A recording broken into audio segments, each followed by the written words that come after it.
ایمان افروز بات سناؤں، بڑی ایمان افروز بات سناؤں۔ ایک اللہ کا نیک بندہ کہیں بیان کر رہا تھا، اس نے یہ بیان کیا کہ جو بندہ نیکی کی نیت کر لیتا ہے اللہ تعالیٰ اس کو ایک ثواب اسی وقت عطا کر دیتا ہے، اور جب وہ اس پر عملی جامہ پہناتا ہے، عمل کرتا ہے، تو پھر اللہ تعالیٰ اس کو اور زیادہ اجر عطا کرتا چلا جاتا ہے۔ ایک نوجوان لڑکا کھڑا ہوا، وہ کہنے لگا حضرت صاحب آپ نے ہمارا مسئلہ بڑا آسان کر دیا۔ فرمایا بھئی وہ کیا؟ کہنے لگا جی آپ نے یہ کہا ہے نا نیت کر لو گے تو ثواب مل جائے گا، تو میں رات کو سوتے وقت یہ نیت کر لیا کروں گا صبح فجر کی نماز میں نے پڑھنی ہے، تو میں نیت کر لوں گا ثواب مل جائے گا، نہیں پڑھوں گا۔ اگر نیت کر لینے سے ہی ثواب ملتا ہے تو میں نیت کر کے سو جایا کروں گا، نماز نہیں پڑھا کروں گا۔ وہ فرمانے کہ ٹھیک ہے یار تم نیت ہی کر کے سو جاؤ، تم نیت ہی کر کے سو یار، کچھ کرو تو صحیح۔ وہ چلے گئے۔ کچھ دنوں کے بعد ملاقات ہوئی، کہنے لگے بیٹا سناؤ نیت کر کے سو رہے ہو؟ کہنے لگا حضرت صاحب نیت کرنا بھی یاد نہیں رہتا۔ انہوں نے فرمایا رب نیت بھی اسی کو کرنے کی توفیق دیتا ہے جس کی اپنی نیت صحیح ہو۔ جس کی نیت ہی خراب ہو اللہ تعالیٰ اس کو نیت کرنے کی بھی توفیق عطا نہیں کرتا۔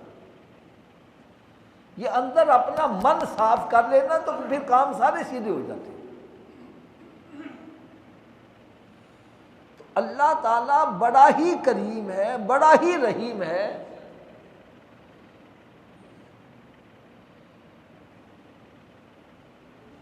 لیکن ایک بات میری نا ذہن نشین رکھنا،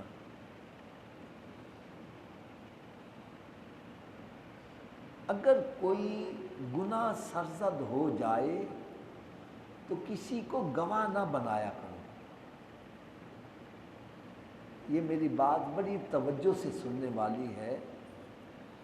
جب کوئی غلطی سرزد ہو جائے تو کسی بندے کو گواہ نہ بنایا کرو، اس لیے کہ قیامت کے روز کچھ ایسے گناہ ہوں گے جو بندے اور رب کے درمیان راز ہوں گے، رب تعالیٰ ان کو معاف فرما دے گا۔ اب گواہ بنانے کا کیا مطلب ہے میں آپ کو بتلانے لگا ہوں۔ کئی بندے آپ نے دیکھا ہوگا فجر کی نماز اگر رہ جائے نا تو آ کے پھر ڈنڈورا پیٹتے ہیں، اوئے حافظ صاحب آج میری فجر کی نماز قضا ہو گئی، آج مجھ سے اٹھیا ہی نہیں گیا، سستی ہو گئی۔ یار کبھی کسی سے ذکر نہ کرو، کیوں گواہ بنا رہے ہو بندے کو؟ جب بندہ گواہ بن جائے گا تو پھر مسائل کچھ اور بن جائیں گے۔ اسی طرح بعض بندے بڑے فخر کے طور پر لوگوں کو بتلاتے ہیں میں نے فلاں بندے کو دھوکہ دیا، میں نے فلاں بندے کے ساتھ فراڈ کر دیا، میں نے یہ کیا، میں نے وہ کیا۔ بندوں کو گواہ نہ بناؤ۔ ایک میری گزارش ہے، ایک تو بندوں کو گواہ نہ بناؤ، دوسرا بندے کا کسی کا حق نہ کھاؤ، حق نہ کھاؤ۔ حق کھانے سے کیا مراد ہے؟ میرے آقا صلی اللہ علیہ وسلم نے ایک مرتبہ صحابہ اکرام علیہم رضوان سے پوچھا، اے میرے صحابہ تمہارے نزدیک مفلس کون ہے؟ عرض کرنے لگے یا رسول اللہ صلی اللہ علیہ وسلم جس کے پاس کوئی پائی پیسہ نہ ہو، ہم سمجھتے ہیں وہ مفلس ہے۔ فرمایا آؤ آج میں تمہیں اس مفلس کا تعارف کرواؤں جو رب کے نزدیک مفلس ہوگا۔ عرض کرنے لگے یا رسول اللہ صلی اللہ علیہ وسلم رب کے نزدیک مفلس کون سا ہے؟ یہ بات بڑی توجہ سے سننے والی ہے۔ فرمایا قیامت کے روز ایک بندہ رب کی بارگاہ میں حاضر ہوگا اور اس کے پاس پہاڑوں کے برابر نیکیاں ہوں گی، بہت نیکیاں لے کے آئے گا۔ اس کی نیکیوں کو دیکھ کر رب تعالیٰ ارشاد فرمائے گا جا تو جنت میں چلا جا۔ کہاں چلا جا؟ جب وہ جنت کی طرف جانے لگے گا نا، آگے بیوی کھڑی ہوگی، کدھر جا رہے ہیں؟ میں جنت میں جا رہا ہوں، کیونکہ میرا حق مہر نکال کے جا۔ آج تو ہم کہتے ہیں لکھ لو جنہ مرضی، اسی کہڑا دینا میں۔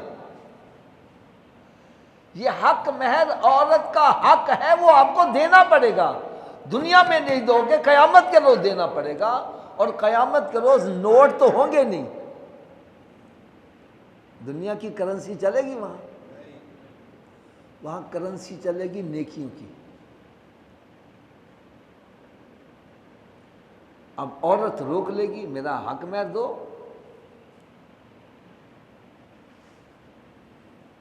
وہ کہے گا مجھے تو اللہ تعالیٰ نے جنت میں جانے کا حکم دیا، تو کون روک رہی ہے؟ کہ میرا حق دو گے پھر آگے چلے جاؤ۔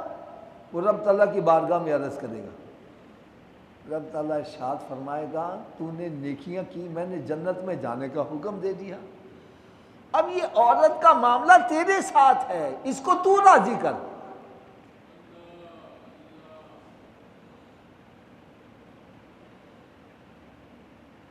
میں اس کے لیے ایک اور چھوٹی سی مثال دے دوں۔ ایک بندہ حضرت صاحب ہے کروڑ پتی، اس کو ایک ایک نیکی کی ضرورت ہوگی، وہ کہے گا میں نے جس سے حق لینا میں نے چھوڑنا نہیں ہے، میں لے کے جانا۔ اور نفسا نفسی کا عالم ہوگا، بھائی بھائی سے دور بھاگ رہا ہوگا، باپ بیٹے سے دور بھاگ رہا ہوگا، ماں اکلوتے کو چھوڑ کے بھاگ رہی ہوگی۔ رب تعالیٰ نے ایسا معاملہ تیرے ساتھ ہے، اس کو خود ہی نبٹ۔ تو کیا ہوگا؟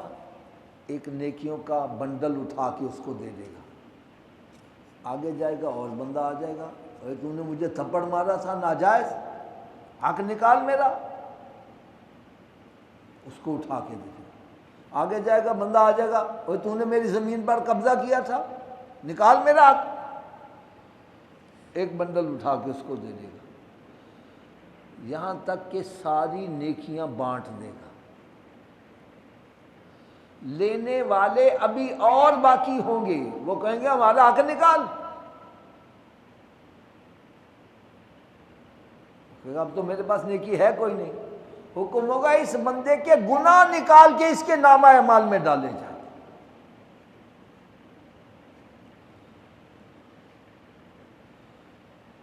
جب وہ جنت میں جانے لگے گا فرشتے روک دیں گے، وہ کدھر جا رہے کھانا، رب تعالیٰ نے حکم دیا جنت میں جانے کا، وہ کہے گا جنت میں جانے کا حکم ملا تھا نیکیوں کی وجہ سے، وہ تو ساری بانٹ آیا، اب تیرے پاس نیکیاں نہیں، لوگوں کے گناہ تیرے ذمہ ہیں، اس کو اٹھا کے پکڑ کے جہنم میں ڈال دیا۔ فرمایا یہ ہے بندہ مفلس جو پہاڑوں کے برابر نیکیاں لے کے آئے گا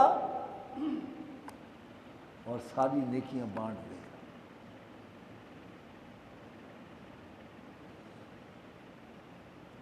ایک تو یاد یہ کرو کہ گناہ پہ کسی کو گواہ نہ بناؤ، دوسرا کام یہ کرو کسی کا حق نہ مارو، حقوق العباد کے بارے میں بڑے ہی محتاط رہو۔ ایک بزرگ کا میں نے واقعہ پڑھا، ایسا ہوتا ہے نا بعض اوقات مثلا بینک میں گئے چیک لکھنے لگے، پینسل نہیں ہے، وہ کہہ رہے آزا پینسل دینا، پینسل لکھ کے تو بعض بات بندہ سمجھتا ہے یہ میری اپنے جیب میں لگا لیتا ہے، ایسا ہو جاتا ہے کہ نہیں ہو جاتا؟ کئی دفعہ ہو جاتا ہے۔ ایک بزرگ یوں سمجھے کہ کراچی گئے، کسی سے قلم مانگی لکھنے کے لیے، وہ قلم اس کو واپس کرنے کے بجائے جیب میں لگا لی، واپس لاہور آ گئے، دیکھا وہ یہ قلم تو میری نہیں، وہاں واپس پھر گئے جا کے اس کو قلم واپس کر کے۔ یہ کسی کے حقوق کے بارے میں بڑا محتاط رہو یار۔ میں عرض کر رہا تھا کہ جب بندہ محتاج ہو جاتا ہے پھر اس سے ایک ایک پیسہ جس سے لینا وہ یاد آتا ہے، تو قیامت کے روز اللہ تعالیٰ محتاج نہیں ہوگا، وہ اپنے حقوق معاف کرنا چاہے معاف کر دے، قیامت کے روز بندہ محتاج ہوگا، وہ کہا نہ نہ بھائی میں نے نہیں معاف کرنا، میرا حق دے کے جا، مجھے تو خود اپنی فکر پڑی ہوئی ہے، نکال میرا حق۔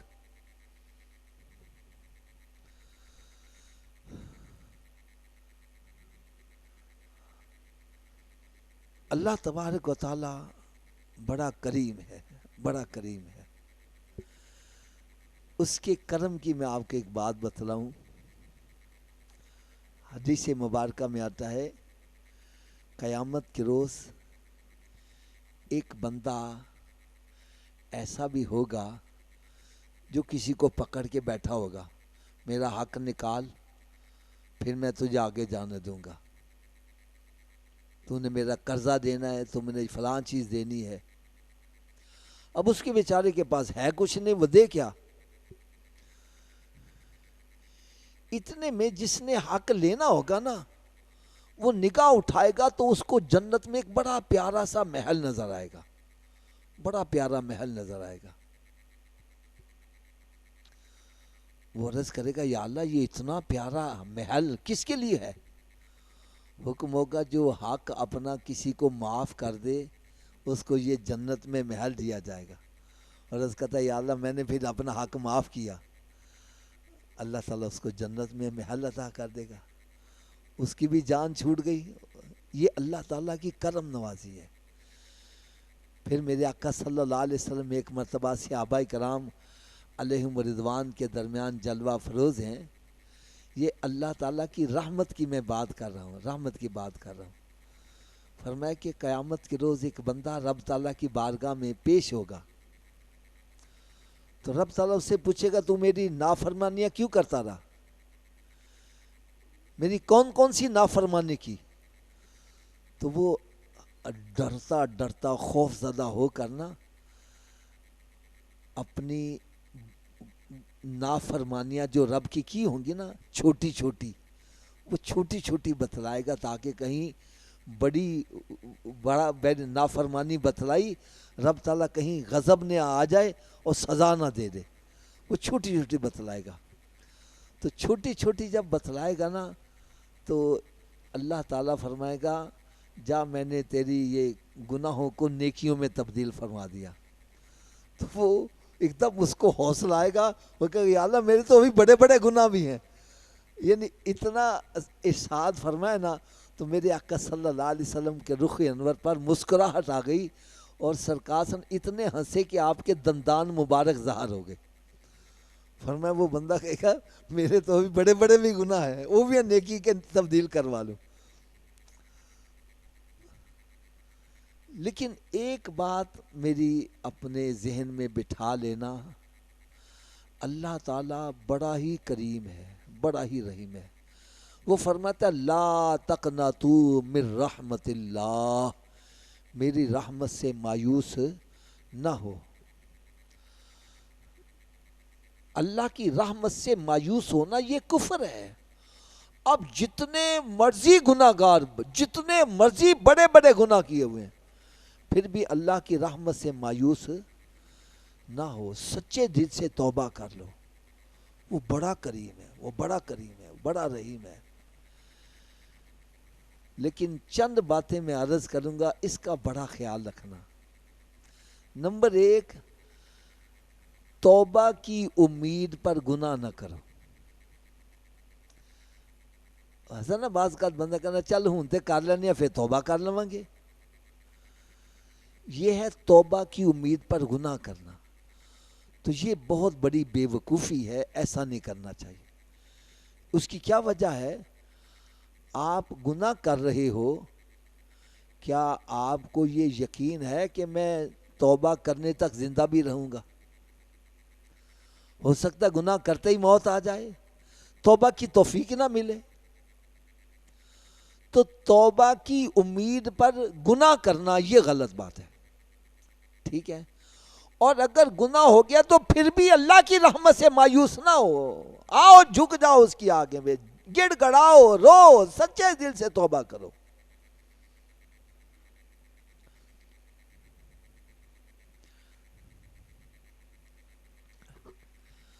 اور دوسری ایک اور بڑی پتے کی بات بتلاؤں، اللہ تعالیٰ بڑا کریم ہے، بڑا ہی رحیم ہے، لیکن اس کی رحمت کے بھروسے پر گناہوں پہ دلیر ہو جانا، وہ اللہ بڑا کریم ہے، او کوئی بات نہیں، لا دیا دو چار بندے کر دیو قتل انہوں نے، فلاں دا حصہ کھو لو، کوئی نہیں، اللہ بڑا کریم ہے، اور نماز پڑھن دی لوڑ نہیں، اللہ بڑا کریم ہے، یہ چیز غلط ہے۔ اللہ تعالیٰ کی رحمت کے بھروسے پر گناہوں پہ دلیر ہو جانا، یہ اللہ تعالیٰ کو پسند نہیں۔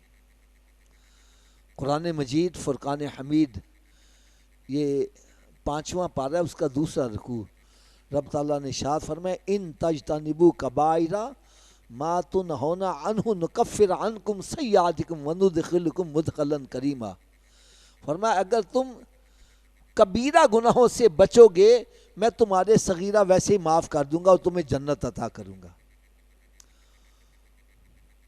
تو میں نے تفسیر میں پڑھا، انہوں نے لکھا کہ کبیرہ گناہ ہیں کون کون سے جن سے بچنا چاہیے، تو انہوں نے سب سے ٹاپ کے اوپر جو کبیرہ گناہ لکھا وہ تھا شرک کرنا۔ شرک کرنا اتنا بڑا گناہ ہے، اس کی معافی ہے ہی نہیں، ان اللہ لا یغفر ان یشرک بہ ویغفر ما دون ذلک لمن یشاء، اللہ تعالیٰ شرک کو معاف نہیں فرمائے گا، اس کے علاوہ جون سا مرضی گناہ وہ چاہے معاف کر دے۔ اور اس کے بعد جو دوسرے نمبر پر لکھا تھا کبیرہ گناہ وہ یہ تھا کہ اللہ تعالیٰ کی رحمت کے بھروسے پر گناہوں پہ دلیر ہو جانا۔ دلیری تو رکھے ہی نہ بندہ، آکڑ رکھے ہی نہ، عاجزی اور انکساری، گڑ گڑانا، رونا، اللہ تعالیٰ کی بارگاہ میں عاجزی کا اظہار کرنا، ندامت کا اظہار کرنا، یہی پسند ہے اللہ۔ آکڑنے والے کو رب پسند نہیں کرتا۔ میرے دادا جان اللہ بخشے، اللہ تعالیٰ ان کے درجات بلند فرمائے، ان کی قبر کو جنت کے باغوں میں باغ بنائے، وہ اپنی زبان میں ہمیں نا سمجھایا کرتے تھے، بیٹا ولی بنیا تے نیو کے، غوث بنیا تے نیو کے، کتب بنیا تے نیو کے ہیں، وہ ابدال بنیا تو نیو کے، فرماتے ہیں آکڑ کے شیطان ہی بنا ہے، آکڑ کے کوئی اللہ کا محبوب نہیں بنا۔ اس لیے اللہ کی بارگاہ میں جھک جاؤ، عاجزی انکساری کا اظہار کرو، کبھی بھی گناہوں پہ دلیر نہ ہو جاؤ، کبھی کسی کو گناہوں پہ اپنا گواہ نہ بناؤ، گناہ کر کے آکڑنا یہ اللہ تعالیٰ کو پسند نہیں ہے۔ ہاں یہ اللہ تعالیٰ کو بڑا پسند ہے، گناہ ہو گیا ہے ندامت کے آنسو بہا۔ حدیث پاک میں ہے جس بندے سے غلطی سرزد ہو جائے اور وہ اللہ تعالیٰ کی بارگاہ میں ندامت کا آنسو بہائے، فرمایا اس کی آنکھوں سے اگر مکھی کے سر کے برابر بھی آنسو نکل آئے اللہ تعالیٰ اس پر دوزخ کی آگ کو حرام فرما دیتا ہے۔ یار ندامت سے نکلا ہوا آنسو اللہ تعالیٰ کے ہاں کتنا مقبول، کتنا محبوب ہے۔ ایک میں واقعہ پڑھ رہا تھا، ایک مبلغ جو تھے ان کا انتقال ہو گیا، تو اللہ رب العزت نے ارشاد فرمایا بوڑھے میں تجھے جہنم میں بھیجنے لگا تھا لیکن تیرا ایک عمل مجھے پسند آ گیا، جا میں تجھے معاف کر کے جنت میں بھیج رہا ہوں۔ اور عرض کرنے کا یا اللہ تجھے میرا عمل کون سا پسند آیا؟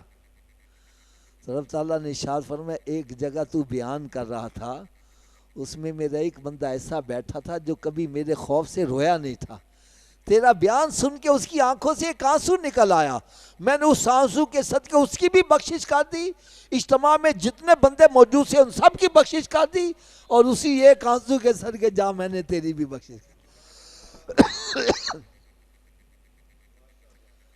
بلکہ آخر میں آپ کو میں ایک بڑا ایمان افروز واقعہ سناؤں، بڑا ایمان افروز۔ ندامت کے آنسو کا کتنا بلند مقام ہے۔ حدیث مبارکہ میں قیامت کے روز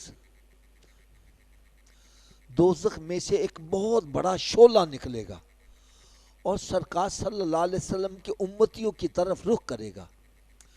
میرے آقا صلی اللہ علیہ وسلم یہ منظر دیکھ کر پریشان ہو جائیں گے کہ یہ شعلہ میرے امتیوں کو جلا نہ ڈالے۔ اتنے میں جبریل امین علیہ السلام ایک پانی کا پیالہ سرکار کی بارگاہ میں پیش کریں گے اور عرض کرے گا یا رسول اللہ صلی اللہ علیہ وسلم اس میں ایک چلو بھر کے پانی اس شعلے پر ڈال دیں۔ تو میرے آقا صلی اللہ علیہ وسلم ارشاد فرماتے ہیں کہ میں ایک چلو بھر کے پانی شعلے پر ڈالوں گا تو اتنا بڑا شعلہ ایک چلو بھر پانی سے ٹھنڈا ہو جائے گا، بجھ جائے گا۔